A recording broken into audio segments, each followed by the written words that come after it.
Want to talk about this a little bit? Well, yeah, why don't we, let's continue on and we'll get Yeah. to that. What did you do following Meet the Press? After Meet the Press, I spent about a year experimenting with letters on the Today Show. And Larry Grossman, then the head of NBC News, took me up on my interest in trying this.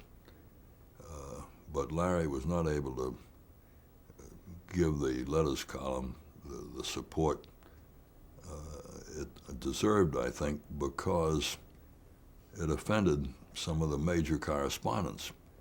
And these major correspondents can be temperamental and difficult, and they feel they're above criticism because they don't get public criticism. A few letters come in. If some of the letters were published, there'd be more.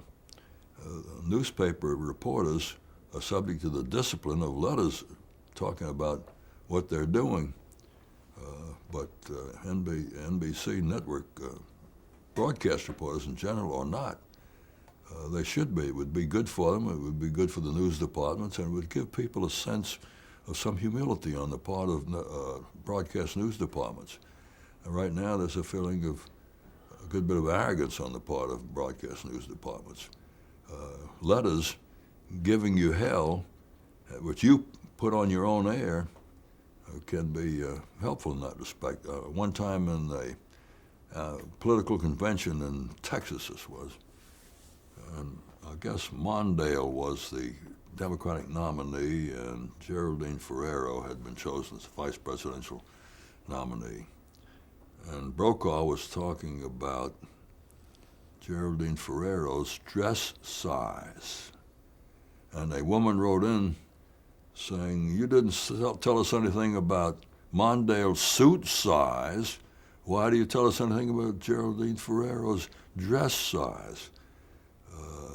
Next thing you know, you'll be telling us something about her shoes and whether she keeps them in her mouth the way you do yours.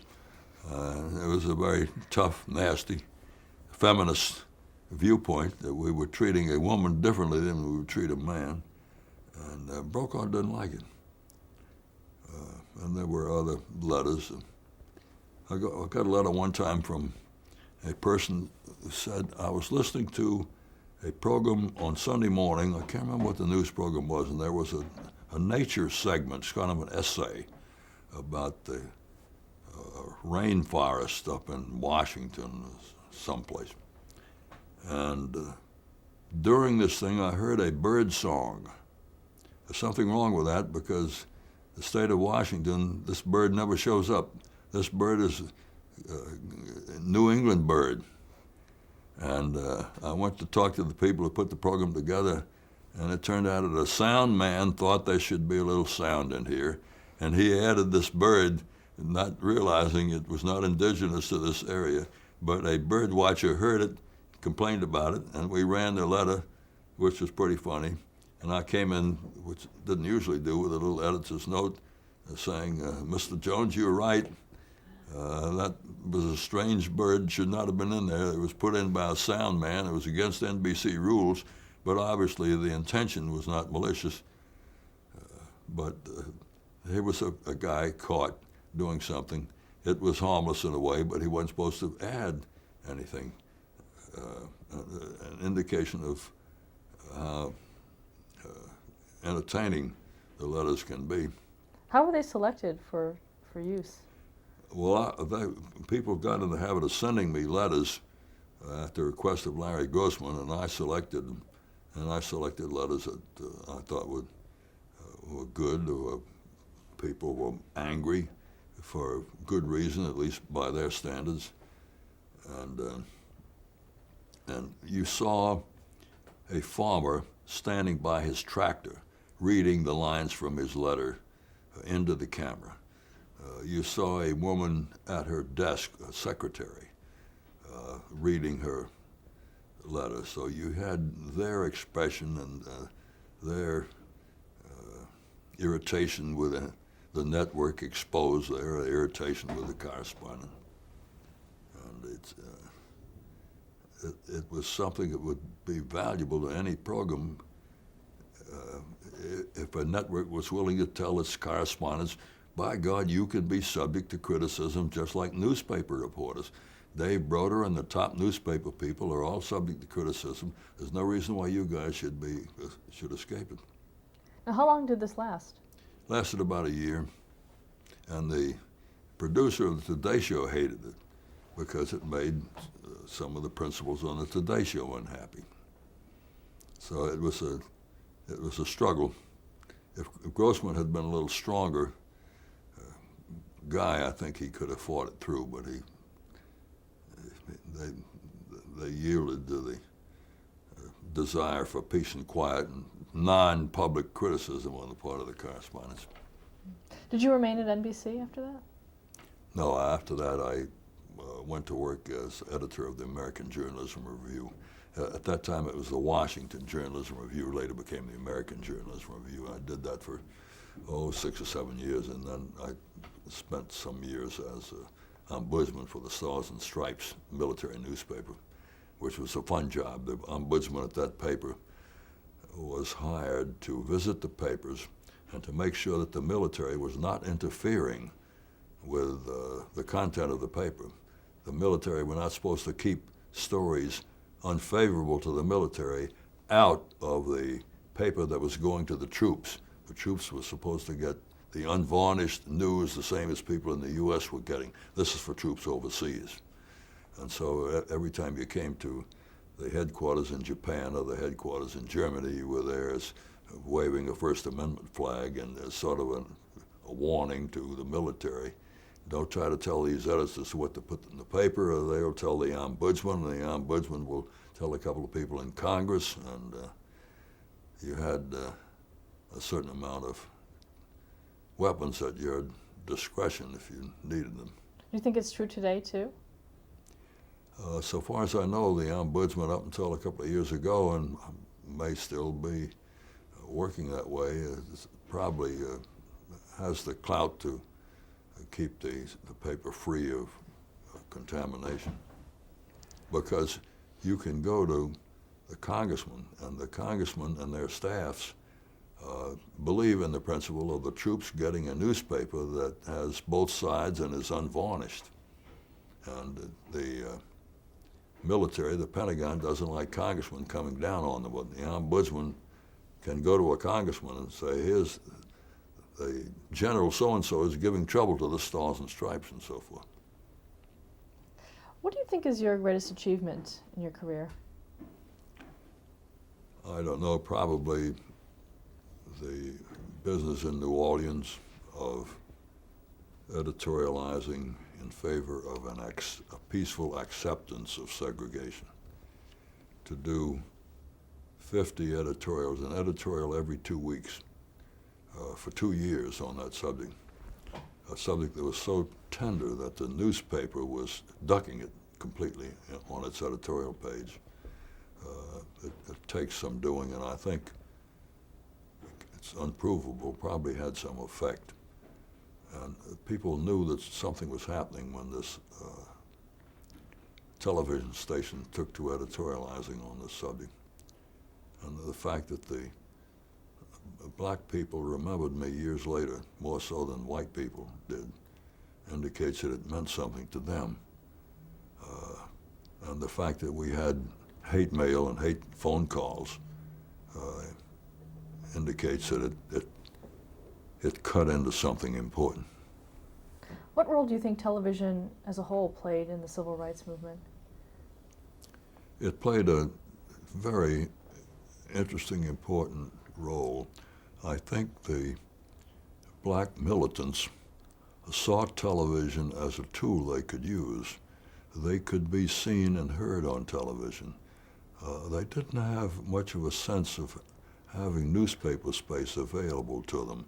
The Southern papers were, so far as I know, every one of them racist to an extent that they didn't realize. You know, the racism to some extent is subconscious, but they didn't treat blacks as newsworthy.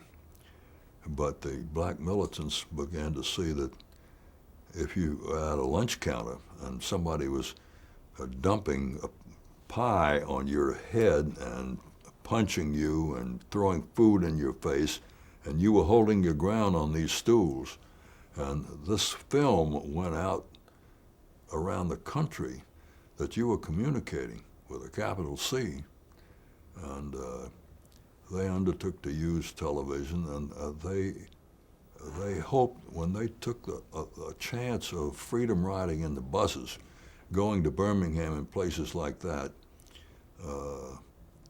they knew that they were trying something that was dangerous and that they might get beaten up and possibly killed. It took a lot of nerve to sit at a lunch counter against white opposition and to ride these buses into places like Birmingham. And I would watch some of this film in New Orleans and think, boy, these guys they've got guts. But they counted on television being there, because if television was there, that made it a little bit harder for whites to come in and try violence.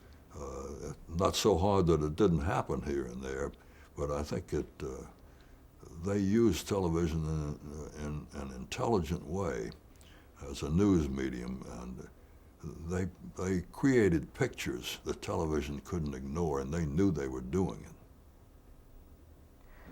Do you have any regrets in terms of your career? The what? Regrets in terms of your career? Anything that you wanted to do that you didn't? Yes, I regret that I wasn't able to get that letters thing started. I still think strongly that television ought to have letters and ought to be done the way I was doing it. Television is so used to not having letters, they think it's kind of a bizarre idea. But the letters are immensely useful to newspapers. Among other things, they finish up the story. The reporter thinks he knows everything. Well, maybe most reporters don't feel they know everything, but they feel they've got the story under control. And the story goes in the paper, it goes on television. It's not the whole story. There's somebody in the audience knows more than the reporter does, can add something interesting to the story.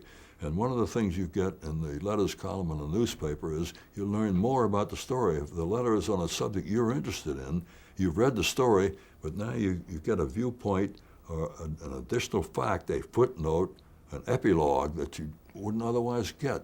And it rounds out the story. Television is missing all of this, and missing the contention, missing the contact with the audience. And it's there to be had, and a lot of television people say television doesn't lend itself to letters. A lot of baloney. They've never tried it. What changes have you witnessed in television news since you began? The talk show with panelists from newspapers has been a factor in creating a less objective kind of news. If you're a newspaper man or woman and you're invited on a panel program, many of those programs don't want to hear an objective report from you, what you would write in your paper or use on a television newscast. They want to maybe pair you off against somebody else or get your opinion about how the Vietnam War is going. And you find yourself tempted by being in this television setting, a talk show where there's controversy going on, tempted to say, I think this, I think that, which previously you never did as a reporter on a newspaper or on a television newscast. And you're more valuable to these programs if you let a little of your, or a lot of your opinion out. And it's broken down some of the barriers between objectivity and commentary, which I think is a mistake in a way. I think one reason that television news and newspaper news, for that matter, is less trusted today is that you see all these reporters and they're full of opinions, which gives you a feeling that they're not reporting anymore. They're there to vent their own feelings about things, or blast this kind of politics or praise that kind of politics. And you don't have as many reporters who stick to, Brinkley used to say, objectivity is impossible. There's no such thing as objective. He's wrong about it. He's right and he's wrong. There's some subjectivity. But if you try for objectivity, you come a whole lot closer than if you don't try for it. And some people are able to try for objectivity and pretty much succeed. Many people have been on the air. Ray Shearer was an example. People, a White House correspondent for many years, people didn't know what Ray thought about this or that because he kept his opinions out, even though he might have certain feelings toward the president he was covering. And I think journalism has been damaged by the amount of opinion we have now in it, and the shouting matches which journalists are sometimes involved in. It takes away some of the dignity of journalism. Journalism shouldn't have too much dignity. It shouldn't be muscle-bound by dignity. But journalists shouldn't shout at each other and shouldn't be ready with their opinions unless they are an opinion kind of journalist. It's okay, columnists and commentators, they can give their opinions, but there are a lot of people, a lot of journalists that should make an all-out effort at objectivity for the sake of the audience. The audience gets a feeling that these people are not giving us something out of a partisan sense, out of a liberal sense or a conservative sense or whatever. What do you think television news has done for or to the office of the presidency? I think it's become very important for the president, cabinet secretaries, leaders in the Senate and the House, all to be articulate and to be effective on television. John F. Kennedy certainly would not have become president when he did, except for television. I'm a little surprised at Nixon. It seems to me he was never very telegenic, but he got elected. But I know that there are presidents, and I had an impression at one point in Nixon's, one of Nixon's first term, I guess, that after a year and a half had passed, he started changing his cabinet members. And one after another guy would be thrown out, leave the office, who was not very good on television, and they were all succeeded by people who were good on television. And I had a feeling there was a deliberate effort to improve the quality and effectiveness of the Nixon aides on television. And I think all presidents these days do this. You can't appoint a guy to a major cabinet job without thinking, they're going to put this guy on television. Frequently there'll be some controversy, and this guy will be defending me on this subject, and this guy will be defending me on some other subject, and this woman will be defending me on a third subject, and is she as good as this person in terms of speaking her piece and being effective in debate? I want a spokesman in this job. What do you think has been the one 20th century event that has changed this nation the most?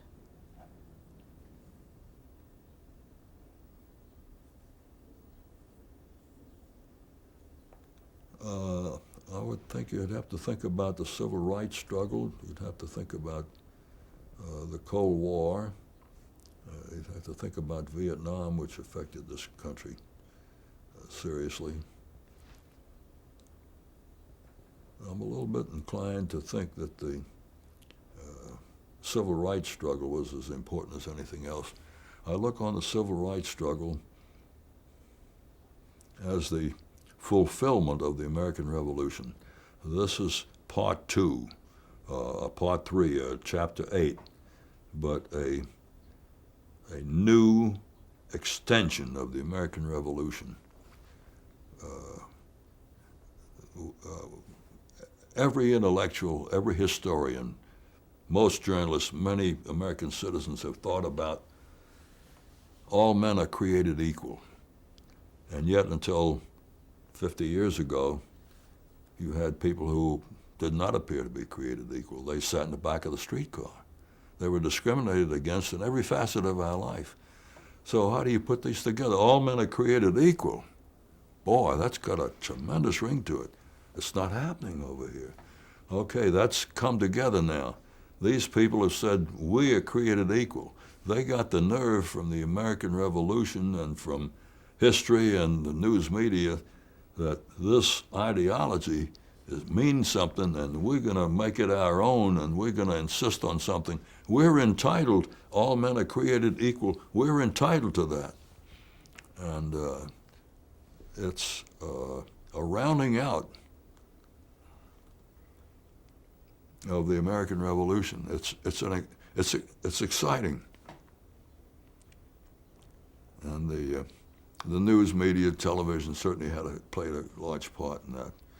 I happen to be one that thinks we would have won the Cold War whether we had ever waged it. The American system was just going to outlast and come out ahead of the communist system.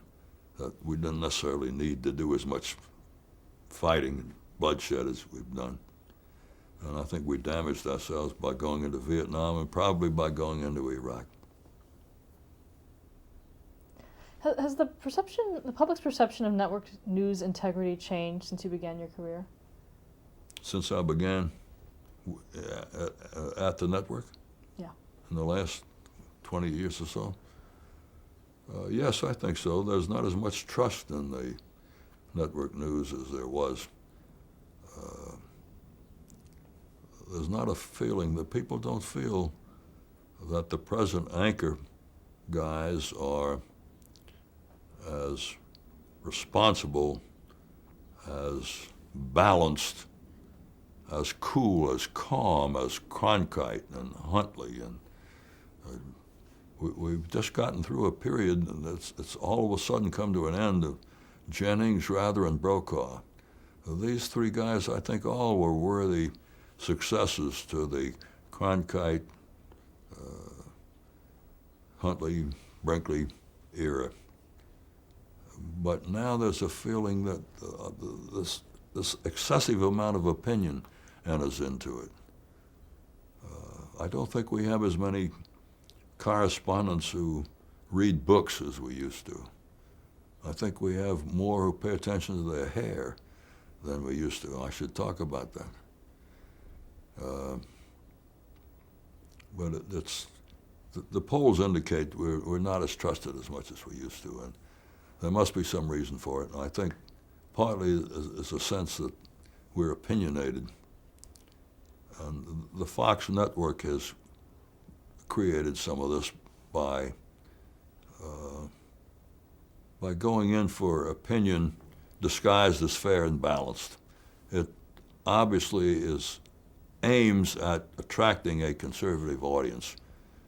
There may be some stories and some people in previous network television who have done a story here and there too liberally or not, but the network no network has ever tried to bring liberals into a group that will improve the ratings of network A, B, or C.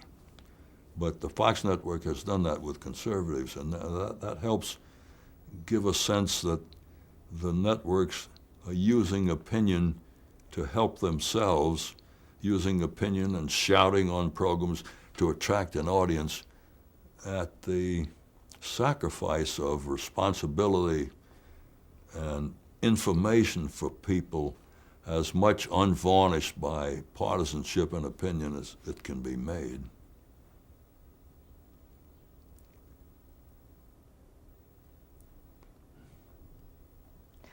Do you think that the network should continue their nightly newscasts in light of these? Continue the nightly newscast? Yeah, in light of the 24-hour news networks that have popped up over the last few years. I think so. My wife and I listen to one or two of the network newscasts every night, and they're just good newscasts. I think the three ABC, NBC, CBS newscasts still have an edge of journalistic quality to them. And are very watchable programs, and I think just before dinner is a time for news. I haven't watched much of Ted Koppel over the years because my own feeling is, well, it's partly a feeling of a professional. I want some time during the day when I'm not at work. When I'm looking at television news, to some extent, I have to be at work. That's less true now that I'm not actually spending time working in television news. But it seems like a natural time for television news, and I think there'll continue to be network newscasts once a day. You're a proponent of First Amendment rights. Talk about that. Talk about your feelings about that.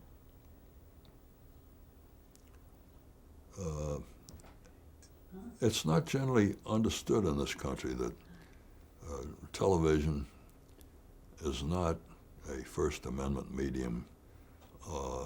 It's partly a First Amendment medium, but there are flaws in the process. You can't have a medium regulated by the government with the penalty of losing your license and not have it a little bit fearful of government. So my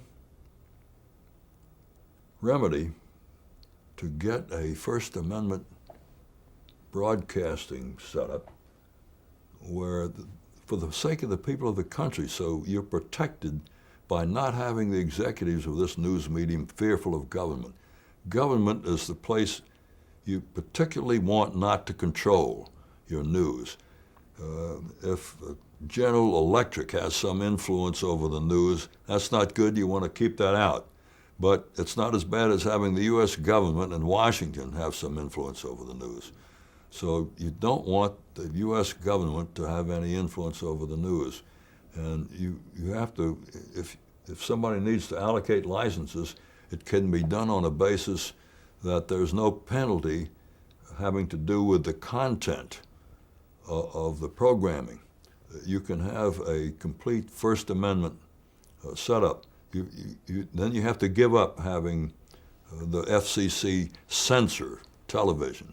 They don't censor newspapers, so we have newspapers that generally meet family needs, and we have to have a setup where it's understood that the editors, producers, the people in charge of content are going to determine what goes on television news, and you're not going to have any possibility of government penalizing a television because they don't like this program or because they think this newscast is too this way or too that way. One last question. How would you like to be remembered?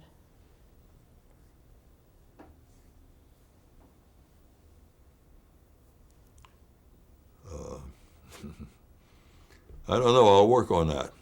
Come back in a couple of years. I'll work on it. I think I'd like to be remembered as a proponent of a First Amendment television. Newspaper people don't care about it. They don't think it's important. They don't think television is important. They still don't. Because it's a competitor and because it has elements of show business about it, which fools them into thinking they're dignified, straight news people, and television people are not, even though I've seen newspapers sold with the color comics on the outside of the newspaper. They were selling the comics more than the news section. Intellectuals, academic people, and many of these people, a lot of lawyers and professionals, don't have a sense that television is worthy of First Amendment protection. But people in this country are getting information from television. We do not want that information at some future date to come under government influence. And it can only be done by the courts declaring that the chief thing about television that's important to the people of this country is it provides information. On that basis, it's got to be treated as a full First Amendment medium. Thank you so much for sharing your story with us. Pleasure.